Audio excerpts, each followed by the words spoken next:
Is the PPT visible? Yes, ma'am. Yes, ma'am.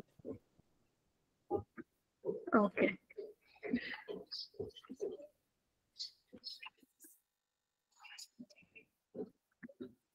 As we are continuing our Unit 6, today we'll cover the topic of decision making and language. Okay. We'll start with decision making.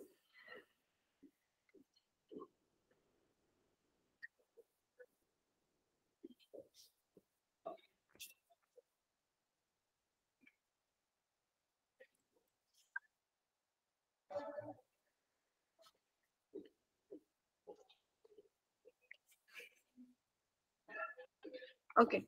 So we'll try to cover what is decision making, what is it exactly in organizations, types of decision making, models of decision making, obstacles to effective decision making, group decision making, and techniques to improve decision making. So we'll cover all these topics today.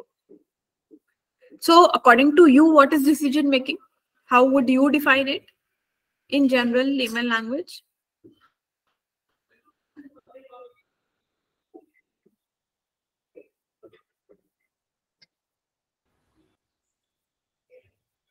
Ma'am, decision making could be like how we should take a decision that will benefit us in future.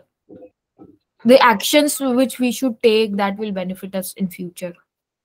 Okay, so हम कुछ benefit ध्यान में रखते हैं future के हिसाब से, and then we decide something. And how we decide? Like we have certain alternatives, right? Yes, ma'am. है ना? उस alternatives में से we have to choose something. Yes, right? ma'am. है ना? And we have to keep in mind कि क्या उसके pros cons all together हो सकती हैं सारी चीजें. Okay. Process of choosing among various courses of action or alternatives. ठीक है? जो already alternatives available हैं, we decide among them हमें क्या करना है. ठीक है? तो we try to evaluate each and every course of action. हम पार्ट ए भी यूज कर सकते हैं, पार्ट बी भी यूज कर सकते हैं, बट हमारे लिए कौन सा बेटर है, that we need to decide. Okay, so it is a conscious human process which involves both individual and social phenomena. तो इसमें individual thinking भी involved है, लेकिन societal phenomena, social phenomena भी involved रहता है. ठीक है, जिसमें कुछ आपको factual knowledge भी काम आती है, प्लस जो दूसरी value premises होते हैं वो भी आपको काम आएंगे इसके अंदर, जो आपके decision को influence करेंगे, right? So in organization front इसका बहुत important role रहता है. In both, it is both managerial function and organizational process. तो overall organization के बड़े-बड़े decisions भी लिए जाते हैं, और छोटे-छोटे level पे managerial at the manager level भी decisions लिए जाते हैं. ठीक है, छोटी टीम को manage करने के लिए, और एक होते हैं कुछ बड़े decisions लिए जाते हैं पूरी organization की तरफ से. So it is managerial because it is a fundamental responsibility of every manager. बहुत ही important role रहता है. It is organizational process because many decisions transcend the individual managers and become the product of group teams and committees and etc. तो कभी-कभी छोटी team का एक manager है, तो the manager will take the decision, right?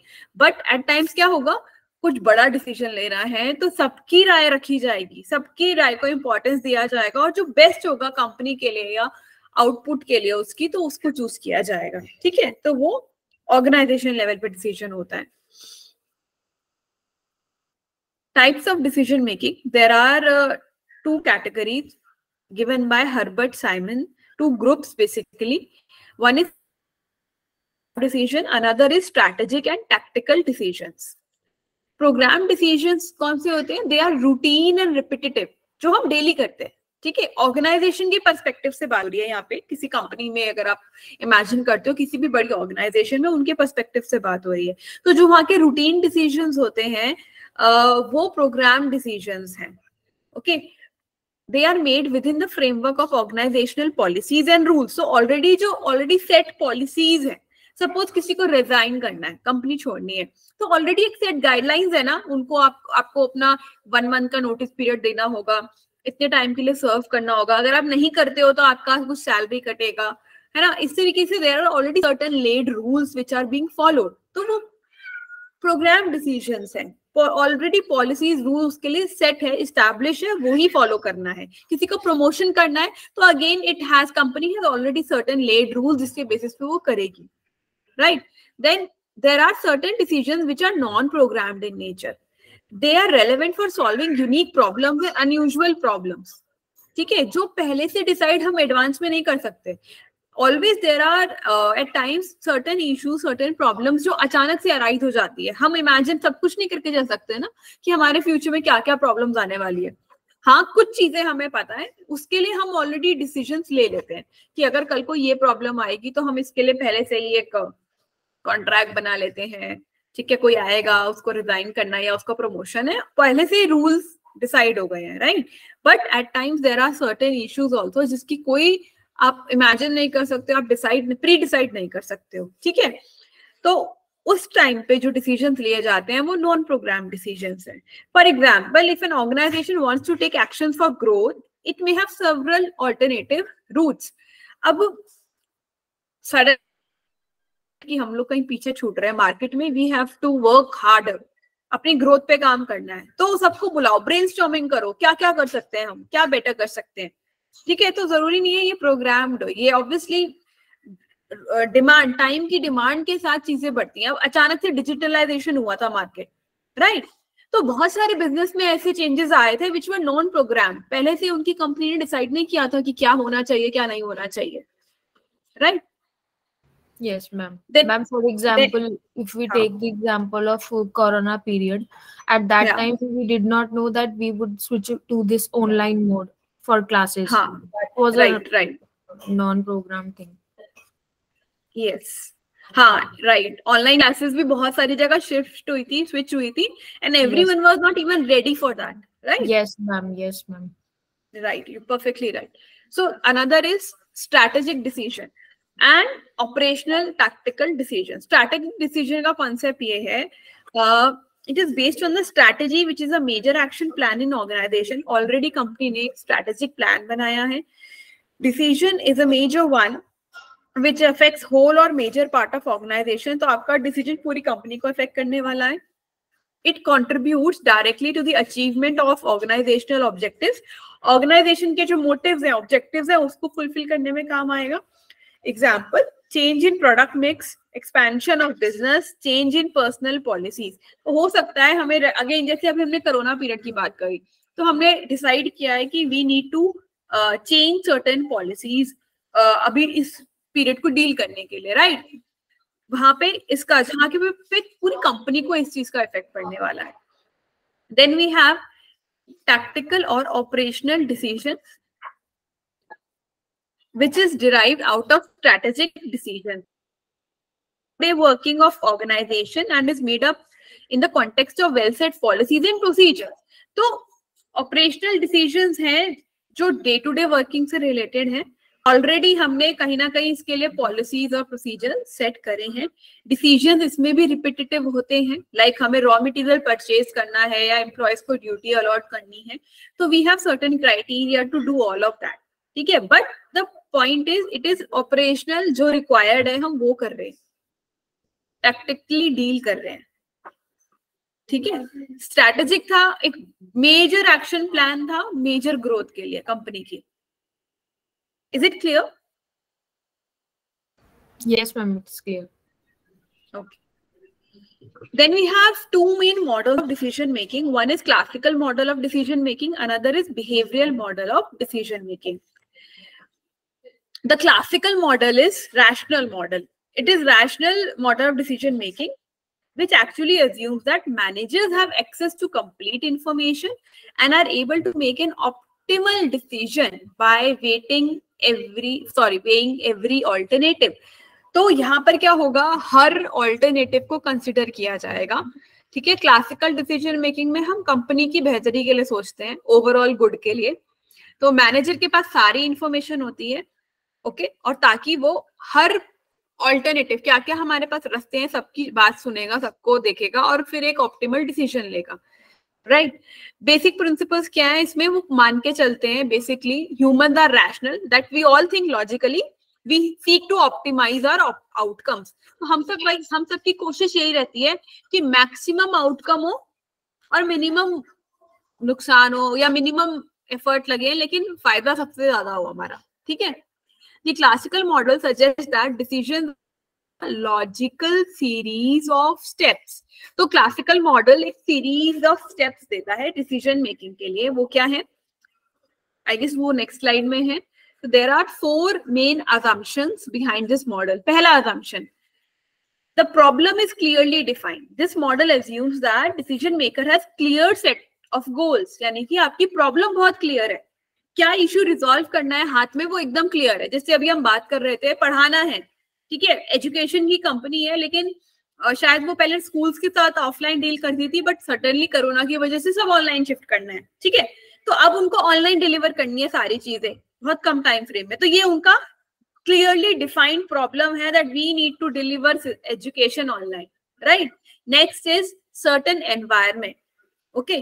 So it is about the power of decision maker to eliminate any uncertainty that might impact the decision. तो अगर ऐसा डाइसी नहीं होना चाहिए ना कि ऑनलाइन करना है नहीं करना है, या कोरोना के खत्म होने का वेट करना है, ठीक है। तो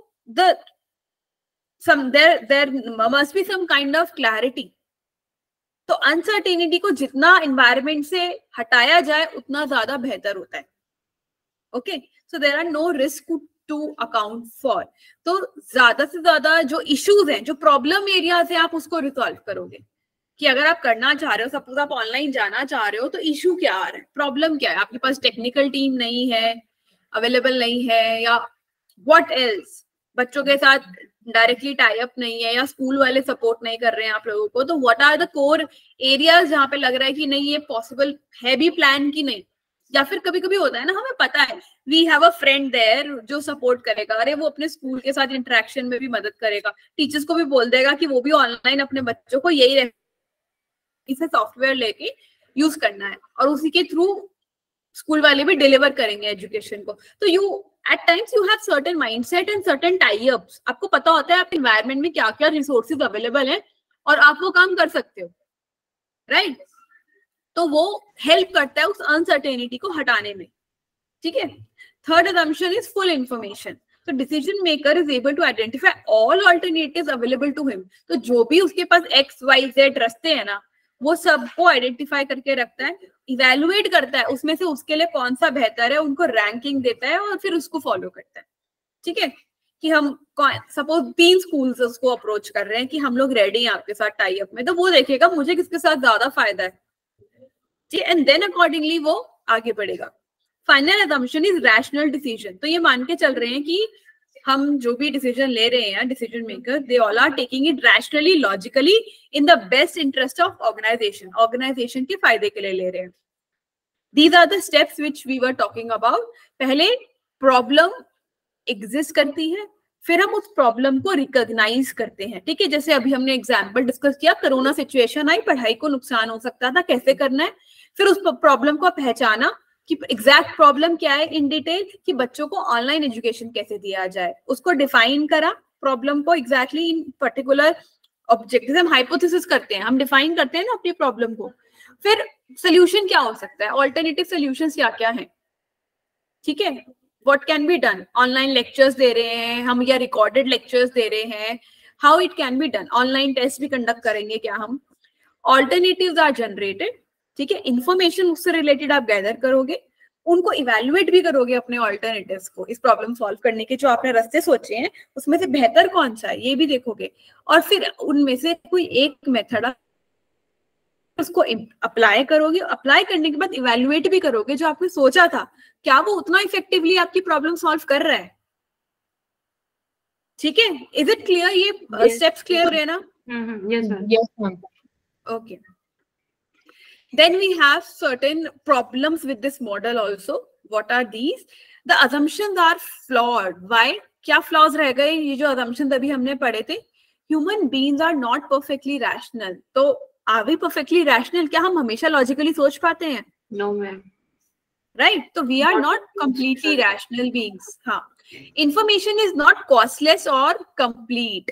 तो information हम कितनी भी गैदर कर लें, कुछ ना कुछ छूट ही जाएगा, ऐसा नहीं होता है कि हम हमेशा 100% इंफॉर्मेशन या सारे के सारे ऑल्टरनेटिव हमें पता हो, पॉसिबल नहीं है ना। 100 रास्ते में से हमें 4-5 ही पता होते हैं, ठीक है। Yes ma'am.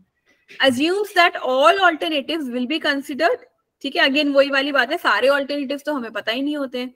assume that consequences of each alternative will be explored, अब ये भी assume हम करके चल रहे हैं, हम सारे ऑल्टरनेटिव के जो आउटपुट है वो भी हम पहले से एक्सप्लोर कर लेंगे। इज इट पॉसिबल कि हम हमेशा हर रास्ते का आउटपुट पहले से ही जान लें कि क्या होने वाला है without applying? We can just estimate, है ना, हम कोशिश करते हैं, प्रोबेबिलिटी थोड़ा सा देखते हैं क्या फायदा नुकसान होने वाला है, बट हमेशा हमें पता नहीं होता है ना।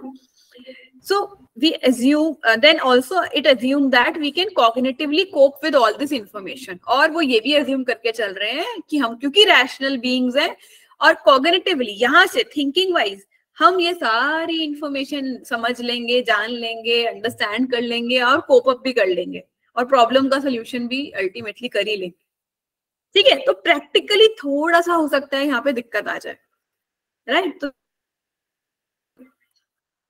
Is it clear? पहला वाला मॉडल सॉर्टेड है? Yes sir. ठीक है।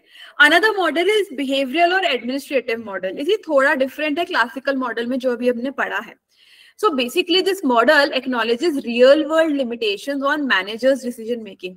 तो पहले वाले में ना हमने काफी कुछ अज्यूम कर लिया था, right, but right now currently हम क्या कर रहे हैं, सॉरी बिहेवियरल मॉडल में हम क्या करते हैं, रियल वर्ल्ड इश्यूज को डील करने की कोशिश करते हैं, ठीक है। रियल वर्ल्ड लिमिटेशंस, एक्चुअल में क्या प्रॉब्लम आने वाली है, okay. So manager in this model operate with bounded rationality in decision making. Bounded rationality, ऐसा ब्लाइंड ट्रस्ट नहीं है कि हाँ रैशनैलिटी होगी 100%, पता है bounded, we all have certain bounded rationality, कभी कभी काम करती है कभी नहीं। Sorry. It recognizes that all possible alternatives and their associated consequences cannot be generated. तो ये ऐसा मान के चल रहे हैं कि सारे alternatives हम जनरेट नहीं कर सकते और उनके consequences भी हम नहीं देख सकते हैं, ठीक है। Both the available information and the definition of the situation are likely to be incomplete and inadequate to some degree, ठीक है। तो जो भी हमारी प्रॉब्लम है उसकी सारी इंफॉर्मेशन जरूरी नहीं है हमें पता चल जाए, कुछ ना कुछ छूट जाएगा हाथ में। The final decision may be based on criteria other than simple optimisation और आउटकम मैक्सिमाइजेशन। अब देखो क्लासिकल मॉडल में क्या था, the target was maximum output होना चाहिए, ठीक है, मैक्सिमम फायदा होना चाहिए कंपनी का। लेकिन बिहेवियर मॉडल में हम सिंपल ऑप्टिमाइजेशन, मतलब और इसमें हमारा ऐसा नहीं है कि मैक्सिमम आउटपुट होना चाहिए, ठीक है, आउटपुट होना चाहिए लेकिन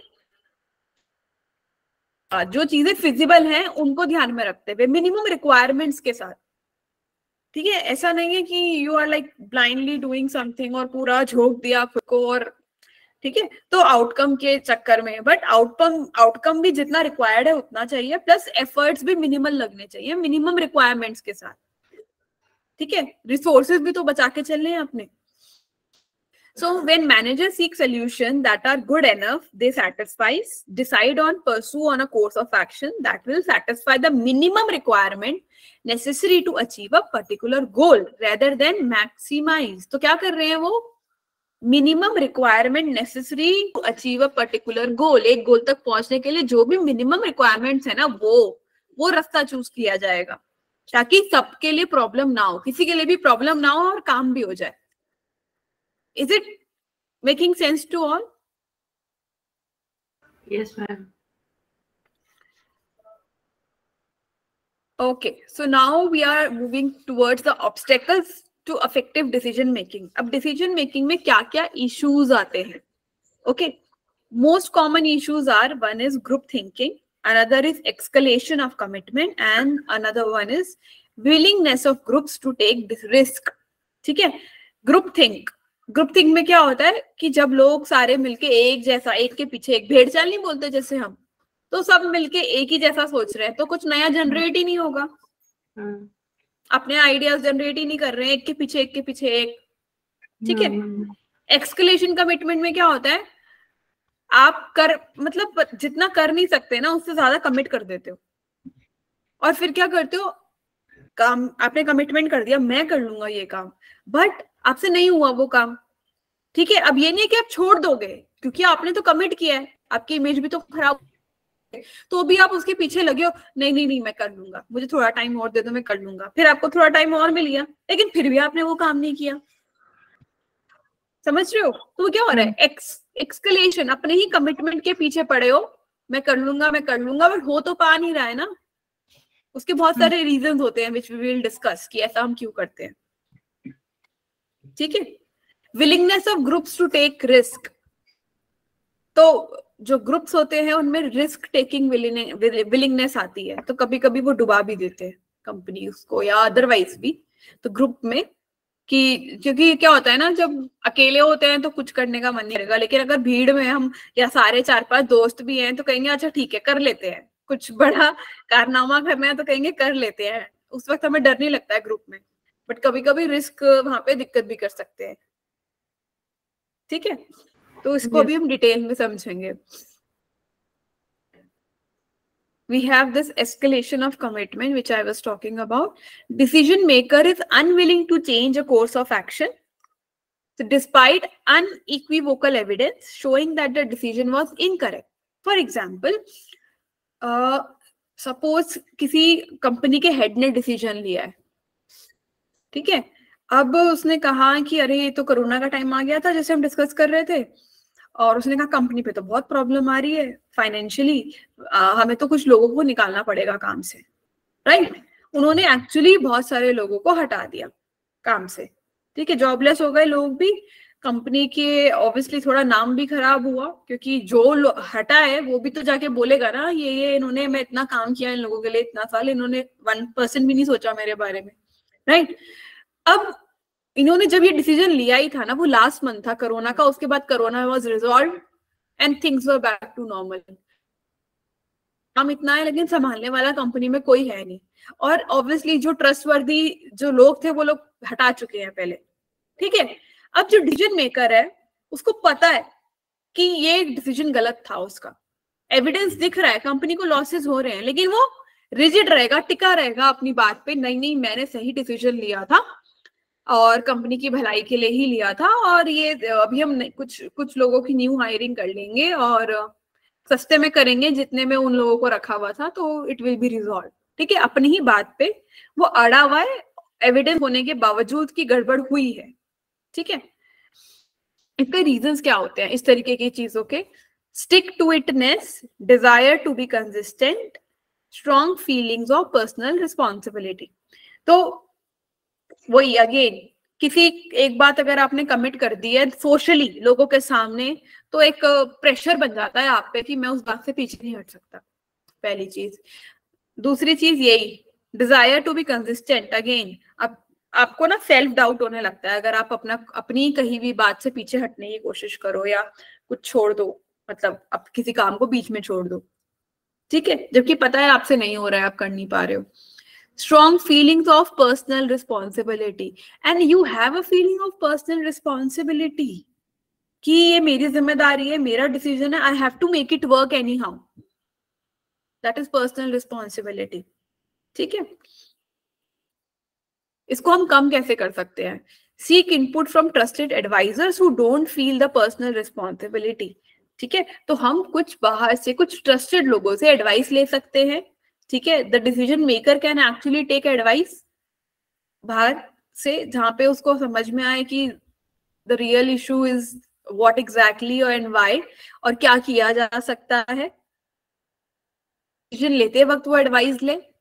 रोटेट रिस्पॉन्सिबिलिटी अक्रॉस मैनेजर्स, और सारा डिसीजन मेकिंग किसी एक के हाथ में मत डालो, ठीक है, उस रिस्पॉन्सिबिलिटी को थोड़ा बांट दो, रोटेट कर दो, डिफरेंट मैनेजर्स को डिफरेंट काम टास्क अलॉट कर दो, ठीक है, ताकि पूरा डिसीजन किसी एक के उस पे ना आए, because we all are human beings और at times we can be wrong also, ठीक है। तो सबके ओपिनियंस अगर होंगे इन्वॉल्व तो it can be a better decision, ठीक है। और वो जो सेंस ऑफ पर्सनल रिस्पॉन्सिबिलिटी आ रही है ना, मैंने किया, मेरा डिसीजन है, I have to make it work, वो भी नहीं रहेगा जब पता है सब लोगों ने मिलके किया है, ठीक है, तो वो चीज भी नहीं रहेगी इससे।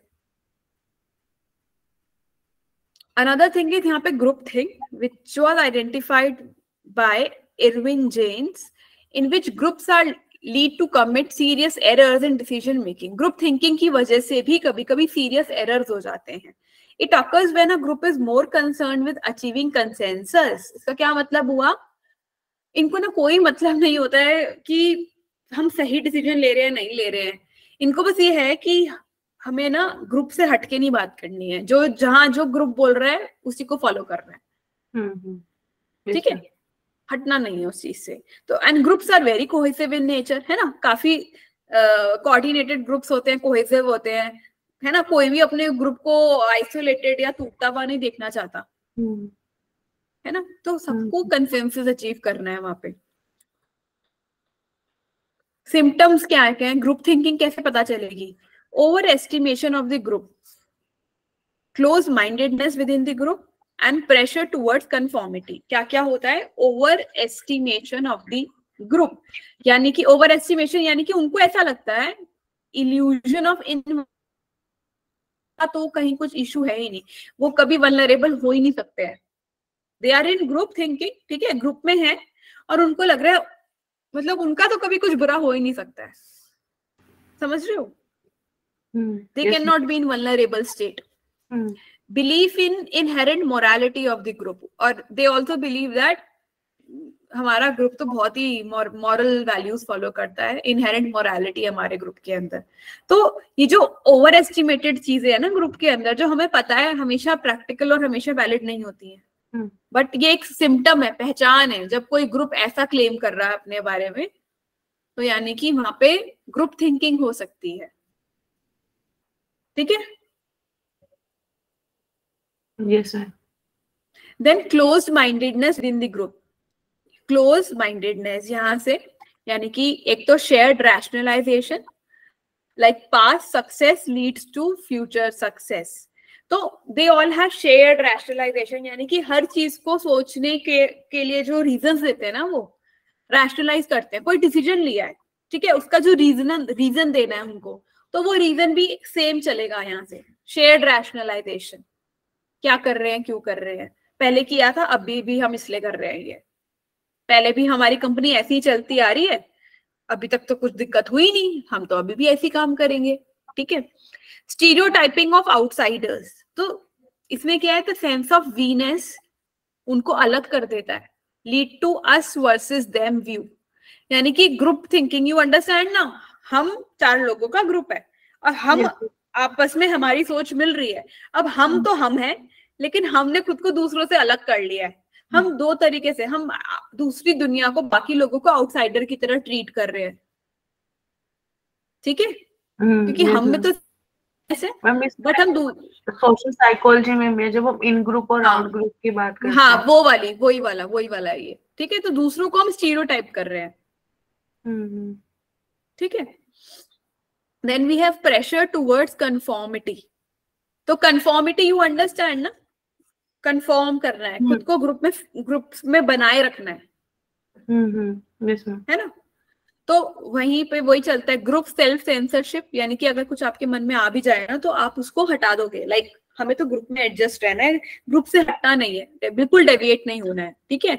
Direct group pressure on deviant ideas and dissent. तो अगर ग्रुप में से 5 में से एक बंदे का आइडिया कुछ अलग है, तो ऑलरेडी वही है ना, कंफर्मिटी प्रेशर है, वो भी मान जाएगा. बाकी 4 लोग एक बात बोल रहे हैं तो मैं क्या ही करूं. ठीक है. Mind guard protection of group shared view against decent.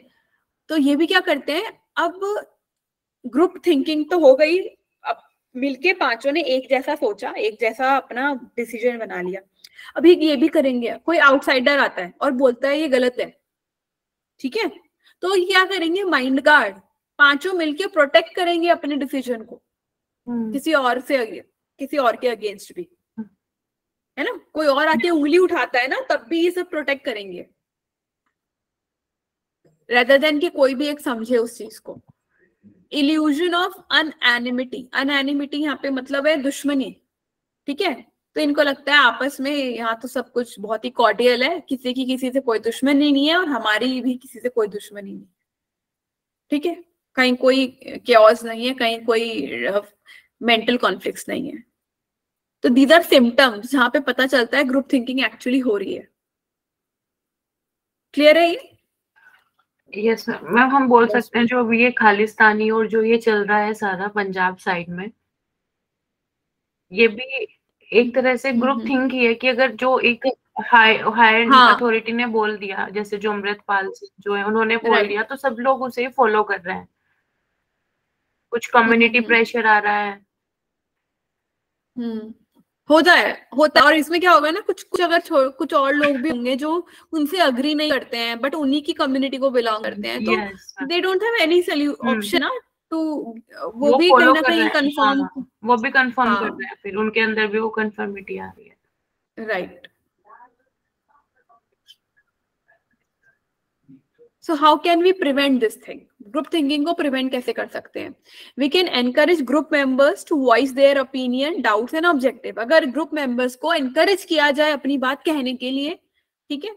Assign several group members to team that will investigate alternative course of action followed by a debate. Healthy discussion होना चाहिए ग्रुप्स के अंदर, ठीक है। उनको टीम्स में डिवाइड करो, investigate करो और क्या क्या ऑप्शन है। ऐसा नहीं है किसी एक ने एक बोला सबने बोल दिया हाँ इसी रास्ते पे चलेंगे। भाई पहले एक्सप्लोर तो करो ना क्या क्या पॉसिबिलिटीज है। Appoint a devil's advocate. Devil's advocate होता है जो क्रिटिसिज्म करेगा, ठीक है, क्रिटिसिज्म करेगा। अब आपकी कंपनी का कोई डिसीजन है आपके ग्रुप का, अब डेविल्स एडवोकेट जो दूसरे नजरिए का बंदा है, आपने उसको लाके रखा है दूसरे पर्सपेक्टिव का, ताकि वो क्रिटिसिज्म करे। वाई? अगर वो क्रिटिसिज्म करेगा तो आपके टीम को, ग्रुप को एक हेल्दी आर्ग्यूमेंट का, हेल्दी डिस्कशन का मौका मिलेगा। वो एनकरेज करेगा डिबेट, ठीक है, which is good. Healthy debate होना is good. Hold last chance meeting at which members are encouraged to raise their nagging doubts or hesitation. तो हमेशा लास्ट मिनट मीटिंग भी होनी चाहिए। लास्ट टाइम फाइनल डिसीजन लेने से पहले एक लास्ट मीटिंग भी होनी चाहिए, जब एक बार फाइनली सबसे पूछ लिया जाए कि आप लोगों के मन में कोई डाउट तो नहीं है। किसी के मन में अगर कोई डाउट है तो उसको सुनो, कंसिडर करो और फिर रिजॉल्व करो। As a manager set an example by being open to criticism to yourself. तो जो भी लीड कर रहा है उस ग्रुप को, उसको भी खुद ओपन टू क्रिटिसिज्म रहना होगा। अगर कोई आके उसको क्रिटिसाइज करता है तो उसको उसके लिए भी ओपन रहना पड़ेगा। तो in this manner group thinking can be prevented. Then we have risk taking. So risk taking is about again you know, जहां पे हम बहुत बड़े बड़े रिस्क ले लेते हैं, बट ये हम ग्रुप में ज्यादातर करते हैं, ठीक है। तो James Toner investigated the differences between group and individual decision making. Individual tend to take less risky route while group favour riskier action. तो ग्रुप में हम ज्यादा रिस्क वाले एक्शन ले लेते हैं, डर कम लगता है ना, ठीक है, या रिस्पॉन्सिबिलिटी भी कम होती है, तो ग्रुप में हम ज्यादा risky. When individuals are placed in a group, they endorse the riskier position. Then they did as the individual decision maker called risky shift. Risky shift क्या कह रहे हैं? अगर हमें ग्रुप में रखा जाए, ठीक है, तो हम ज्यादा रिस्कियर डिसीजन ले सकते हैं रेदर देन अगर हमें अकेला बोला जाए, उस सिचुएशन में अकेला छोड़ दिया जाए, ठीक है, इसको हम रिस्की शिफ्ट बोलते हैं. ग्रुप्स में डिफ्यूज रिस्पॉन्सिबिलिटी रीजंस है, ठीक है, क्यों? ग्रुप में जिम्मेदारी डिफ्यूज हो जाती है, अकेले की जिम्मेदारी नहीं रहती, डिफ्यूज हो जाती है, सबकी जिम्मेदारी है, ठीक है. पर्सनल रिस्पॉन्सिबिलिटी कम होती है फॉर द कॉन्सिक्वेंसेज, उसका आउटपुट जो भी हो वो सबकी जिम्मेदारी है फिर, ठीक है, सब आपको अपने ऊपर नहीं लेना वहां पे. So when individuals are placed in a group, they endorse riskier position than they did as individual. ये तो we have studied all these points. Group decision making may be more conservative than individual decision making, called cautious shift.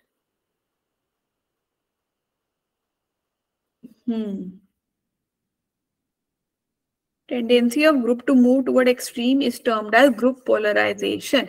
दो बातें बोली है यहाँ पे. जब group का जो डिसीजन मेकिंग होता है ना, एक तो हमने पढ़ा रिस्की हो सकता है, ठीक है, दूसरा अब हम यहाँ पे ये पढ़ रहे हैं इट मे बी, हो सकता है वो और भी ज्यादा कंजर्वेटिव हो. कभी कभी ये भी पॉसिबल है कि ग्रुप के अंदर अगर आप हो तो आप और ज्यादा सोच समझ के डिसीजन ले रहे हो. क्यों? क्योंकि और लोगों की लाइफ भी तो स्टेक पर है. ठीक है, when you are out within a group और आपको कोई डिसीजन लेना है, तो दो थिंकिंग है, एक तो ये कि कोई नहीं यार कुछ भी ले लो डिसीजन, आप चारों ही तो देखेंगे उसको झेलेंगे। दूसरा ये, जब आपको पता है चारों झेलने वाले हैं, आप अकेले नहीं झेलने वाले, तो यू बिकम मोर, सोच समझ के डिसीजन लो ताकि सबको उसका नुकसान ना झेलना पड़े। तो दैट इज कॉशियस शिफ्ट। ठीक है, कॉशन के साथ काम लेना। जनरली ग्रुप्स में टेंडेंसी होती है दो एक्सट्रीम पे चले जाना, या तो ग्रुप्स रिस्की हो जाते हैं बहुत, या फिर ग्रुप्स बहुत कॉशियस हो जाते हैं, दो एक्सट्रीम्स पे चले जाते हैं। इसको हम ग्रुप पोलराइजेशन बोलते हैं। Is it fine till here? Yes ma'am, yes ma'am. Then we have reasons for group outperforming individual include अब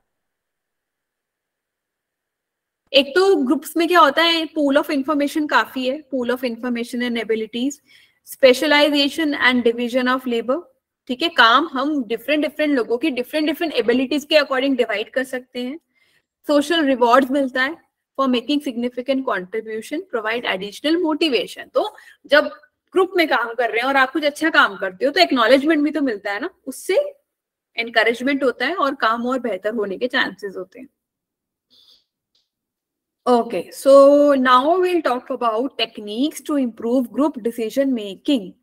ठीक है, how decision making can be improved.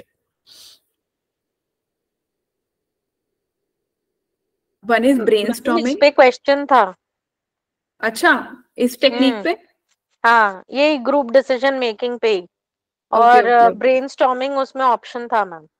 अच्छा अच्छा अच्छा, आई गेस अच्छा है, सिंपल होगा वो क्वेश्चन जहां तक मुझे लग रहा है। और मैंने ब्रेनस्टॉर्मिंग किया था सर मैम सिलेक्ट। अच्छा हाँ मैम एक क्वेश्चन भी है ना वो कि फॉर्मेशन ऑफ ग्रुप करके, नॉर्मिंग, स्टॉर्मिंग, एडजॉर्मिंग, वो सोशल साइकोलॉजी में है। हाँ हाँ वो उसमें, हाँ सोशल साइकोलॉजी में मैम वो पढ़े थोड़ा वो। ग्रुप से रिलेटेड था तो ऐसे क्लिक हुआ माइंड में। हाँ हाँ हाँ, होता है वाला question. Okay, so we are talking about techniques to improve group decision making. कैसे हम बेहतर कर सकते हैं group decision making को? There are certain techniques like brainstorming, nominal group, Delphi technique, consensus mapping, and decision tree. ठीक है? So we'll discuss all of them here. Firstly, brainstorming. Now, brainstorming, I guess you all know. काफी हम पहले भी discuss कर चुके हैं. It is a technique which stimulate ideas. ठीक है, बहुत सारे आइडियाज को हम स्टिमुलेट करेंगे, एनकरेज करेंगे। It was given by Osborn in 1938। Okay, तो यहाँ पे एक प्रॉब्लम है, उसका सोल्यूशन आपको निकालना है। तो I will ask you to brainstorm what can be the solution. ठीक है, सपोज आपके पास एक पेपर है। ठीक है, नाउ आई आस्क यू, आप इस पेपर के मुझे यूजेस बताइए। तो आपके दिमाग में क्या क्या यूज आएंगे पेपर को लेके, बताओ क्या क्या आ सकता है? मैम पेपर को एरोप्लेन बना सकते हैं। पेपर को एरोप्लेन बना सकते हैं, वेरी गुड। और उस पे लिख सकते हैं नोट्स। उस पे लिख सकते हैं। और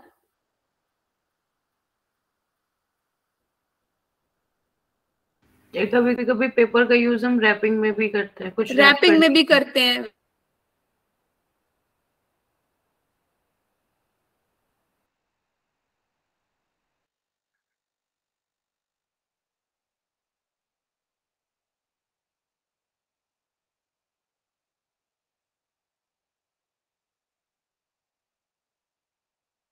हेलो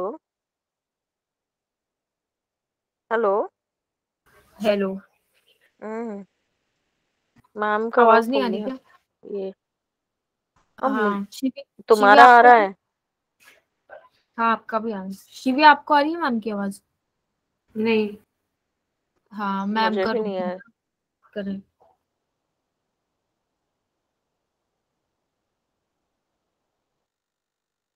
हम्म।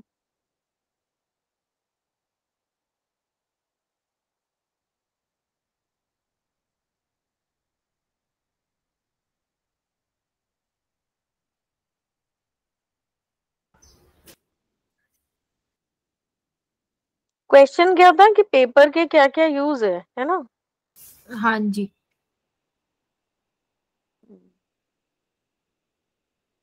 और वो डिपेंड भी करता है ना कौन सा क्वालिटी का पेपर है. Is it a tissue paper, kitchen towel, kitchen paper, या फिर toilet paper, kind of.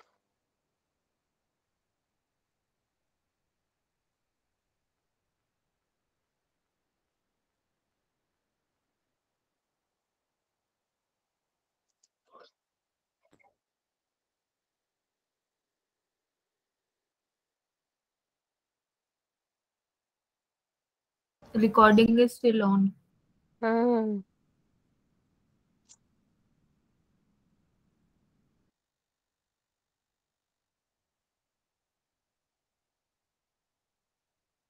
Ma'am is in. Yes.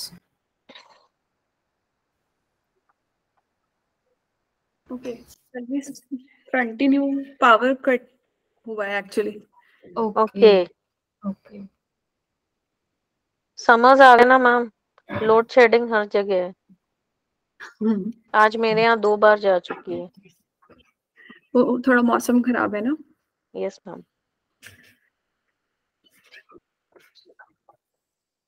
Okay, so actually we were having this session of brainstorming. तो हम देख रहे थे कि किसी भी एक चीज का अगर मैं प्रेजेंटेशन नहीं हो रहा है. Okay okay okay okay okay fine.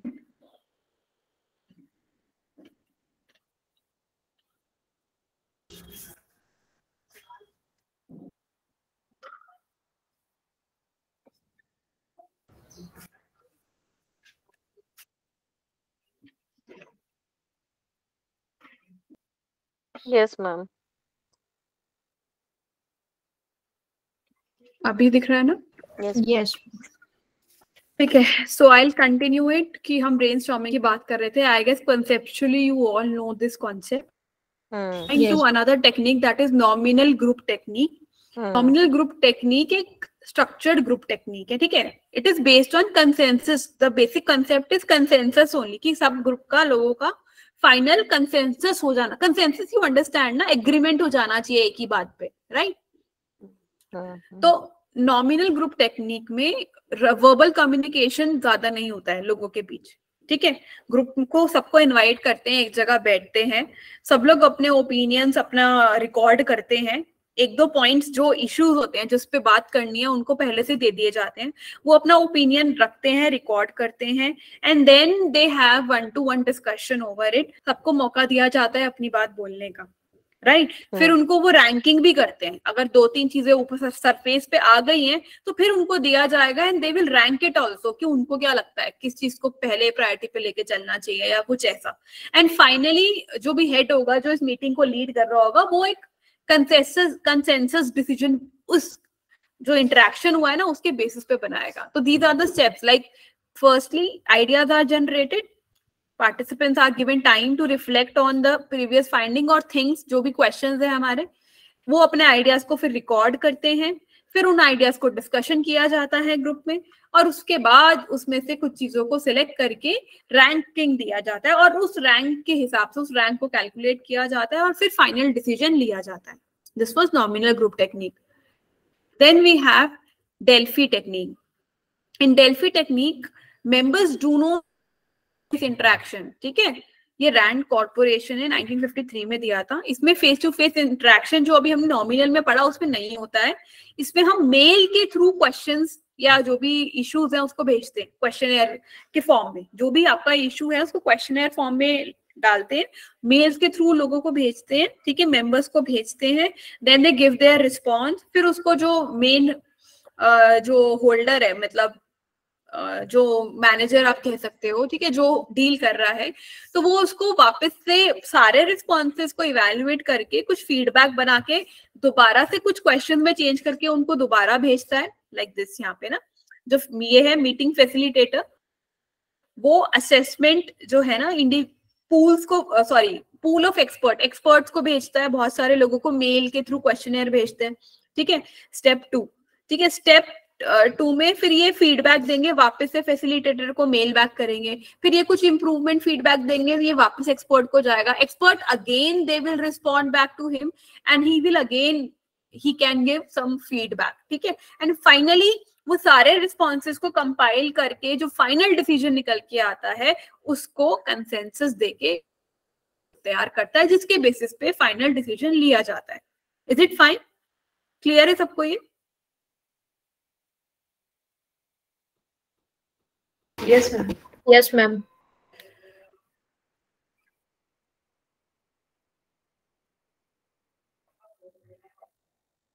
Okay, इसके प्रोज क्या हैं और कॉन्स क्या हैं। प्रोज की बात करते हैं। It avoid biases and obstacles associated with interacting groups. तो इसमें जब सबकी हम बात रख ही रहे हैं, सबका पॉइंट ऑफ व्यू ले रहे हैं, तो बायसेस के चांसेस कम है। It generate Fairlie useful information and high quality solution. तो हाई क्वालिटी, जब सबका सब एक्सपर्ट्स का ओपिनियन आएगा तो जो सोल्यूशन होगा, आउटपुट होगा, वो क्वालिटी आउटपुट होगा। Cons क्या है? It can be very time consuming. It can take several weeks to several months. Highly structured format doesn't offer much flexibility. जब हम पहले से ही क्वेश्चनर सेट करके भेजते हैं तो ओपिनियन में थोड़ा फ्लेक्सिबिलिटी लेना थोड़ा सा कंस्ट्रिक्ट हो जाता है, ठीक है। एक हमने पहले से की फॉर्मेटेड पैटर्न सेट कर दिया, उसकी फॉर्मेट के हिसाब से सबको जवाब देना है अगर तो। Then we have concept of consensus mapping. Okay, consensus mapping में क्या होता है? अगेन ये ग्रुप डिसीजन मेकिंग टेक्निक है जहां पे we try to pool the ideas generated by several sub groups to arrive at a decision. For example,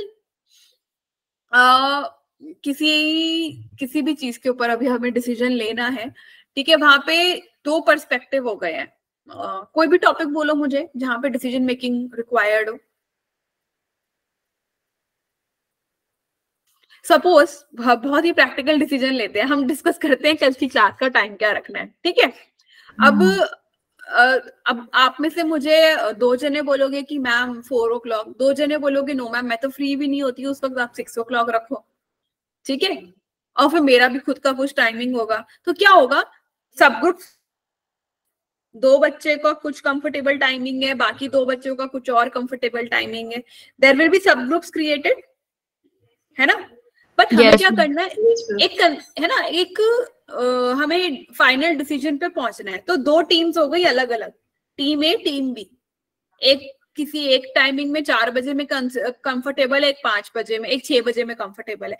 फिर क्या हुआ? दोनों टीम से एक एक बंदा आया, उनका लीडर, और बोला अच्छा चलो कोई हम डील क्रैक करते हैं आपस में, विल स्टार्ट द क्लास, हम 5 o'clock काम कर लेंगे, तो हम उससे हमारा भी ज्यादा नुकसान नहीं होगा और तुम्हारा भी कोई नुकसान नहीं होगा, विल मैनेज एट 5, ठीक है। ऐसा कुछ समझ रहे हो? तो उसमें सबका डिसीजन इन्वॉल्व हो गया ना, और सबका फायदा भी इन्वॉल्व हो गया, राइट। तो that is consensus mapping. Ma'am ये ऐसे साउंड कर रहे हैं ना जैसे वो म्यूचुअल अंडरस्टैंडिंग होती है। हाँ, mutually make people understand. Right. तो उसमें कंसेंसस हम कंसिडर करते हैं, ठीक है। मेजॉरिटी लोग क्या चाहते हैं, तो उसके हम सब ग्रुप्स बना देंगे फिर। तो उसमें क्या होगा ना, सबका ओपिनियन लिया जा रहा है, किसी को भी लूज आउट तो नहीं कर रहे हैं ना हम, कोई भी बंदा बचा तो नहीं है इसके अंदर जो लीव आउट हो गया हो, है ना। और उसका ओपिनियन नहीं लिया गया हो, तो ये होता है टेक्निक में। तो यही है consensus mapping technique. Try to pool the ideas generated by several task subgroup to arrive at a decision. It begins after a task group has developed, clarified, evaluated a list of ideas. Facilitators encourage participants to search for cluster and categories of ideas. ठीक है, क्या क्या cluster of ideas exist कर रहे हैं groups के अंदर, और फिर फाइनली हम लिस्ट करेंगे जो बेस्ट पॉसिबल आउटपुट होगा, या हर टीम से जो फाइनल उनका डिसीजन होगा उसको लिया जाएगा। Finally we have a decision tree. Okay, decision tree you will understand like जब हमारे पास बहुत सारे ऑल्टरनेटिव्स होते हैं, ठीक है, और हर ऑल्टरनेटिव का कुछ कॉन्सिक्वेंस होता है, तो हमें ना एक पिक्चर मेंटल मैप बनाना पड़ता है, मैपिंग करनी पड़ती है कि हमारे पास स्टेप 1 पे क्या क्या स्टेप्स अवेलेबल हैं। अगर मैं स्टेप 1 लेती हूँ तो मेरा फ्यूचर क्या होगा, अगर मैं बी लेती हूँ तो मेरे फ्यूचर कॉन्सिक्वेंस क्या होंगे। ठीक है, बी में भी अगर मैं ये ए चूज करती हूँ तो मेरी लाइफ में क्या होगा, बी चूज करती हूँ तो मेरी लाइफ में क्या हो सकता है. At times we all do this कहीं ना कहीं. फॉर एग्जाम्पल आपको इससे ज्यादा समझ आएगा. ये ऑल्दो ये कंपनी के अकॉर्डिंगली हमने यहाँ पे chart, it will make sense to you. Should I start this project? ठीक है, या तो यस या तो नो. राइट, अगर मेरे को स्टार्ट करना ही नहीं है ऐसा कोई काम तो मैं इन्वॉल्व होंगी नहीं इसके अंदर. But if I really want to start, yes, then is it important for the company? तो क्या ये प्रोजेक्ट कंपनी के लिए भी उतना ही जरूरी है? You can relate this example with your own self. ठीक है, if you want to start your research work, yes और नो. नो तो फिर तो भूल ही जाओ, करना ही नहीं है. बट इफ यस, तो क्या वो जरूरी है? क्या वो मेरे करियर के लिए इंपॉर्टेंट है? यस और नो. ठीक है, इंपॉर्टेंट नहीं है तो भी यू हैव ऑप्शन यस और नो, और उसके हिसाब से करोगे. जब इंपॉर्टेंट ही नहीं है तो you will, your attitude will be like that only ना. आप करोगे, 2 साल में खत्म करोगे और चले जाओगे. You will enjoy, right. But if it is yes, important है, आपके लिए भी इंपॉर्टेंट है, आपके करियर के लिए भी इंपॉर्टेंट है. ठीक है, और I am just manipulating this example. ठीक है, इसके साथ में नहीं जा रही हूँ फिलहाल. तो अगर हम कह रहे हैं कि हाँ हाँ ये रिसर्च हमारे करियर के लिए भी बहुत इंपॉर्टेंट है, तो आप उसमें देखोगे अगेन यस या फिर नो. वहां पे तो भी 2 ऑप्शंस हैं आपके पास, या तो करना है या तो नहीं करना है. आप कहते हो इंपॉर्टेंट है तो करना है. अब करने पे भी हो सकता है आपके पास 2 अल्टरनेटिव आए. कितने साल में करना है? क्योंकि करना है, इंपॉर्टेंट भी है, बट फिर तो ये टाइम लेगा, आपको बाकी सब कुछ सैक्रिफाइस करना पड़ेगा. ठीक है, are you ready to sacrifice everything for this? Yes और नो, राइट. तो Yes, ma'am. है ना, this is how you create your mental picture. At times पूरा मैपिंग करना पड़ता है ना कभी कभी Yes, ma'am. अपने डिसीजंस के साथ क्लियर होने के लिए. Okay, so this is basically a decision tree. यहाँ पे अनसर्टेनिटी इन्वॉल्व होती है ना हर स्टेप पे, तो उसको और क्लियर पिक्चर देने के लिए हम डिसीजन ट्री बनाते हैं to solve that problem graphically. सारे एक्सक्यूज मी मैम. ऑल्टरनेटिव. हाँ जी मैम, ये जो अभी आपने बताया ना फ्लो चार्ट जो था लास्ट, हाँ हाँ हाँ तो हाँ. वो flow chart ma'am it's use for worry tree also. Anxiety hmm के हम्म. थेरेपी टेक्निक्स में it is used as worry tree. Okay okay okay. Same same हाँ चीजें होती है इसमें भी, same बस इसमें है. थोड़ा चीजें अलग लिखी है, बस वही चीज होती है. राइट. तो it is, I guess yes ma'am. I am seeking it more as एक होता है ना सेल्फ इवैल्यूएशन, और खुद को राइट सेल्फ मैम. डायरेक्शन, है ना, सेल्फ डायरेक्शन देने के लिए अवेयरनेस का भी आई गेस काम कर रहा है ये self awareness. Yes ma'am. Yes ma'am. तो it can be applied anywhere. Yes ma'am. ठीक है, so this was it about decision tree. तो यहाँ पर हमारा डिसीजन मेकिंग का topic is wind up. Is it fine to everyone till here? Yes ma'am. Yes, ma'am. Yes, ma'am. Okay. I guess I should start a fresh recording.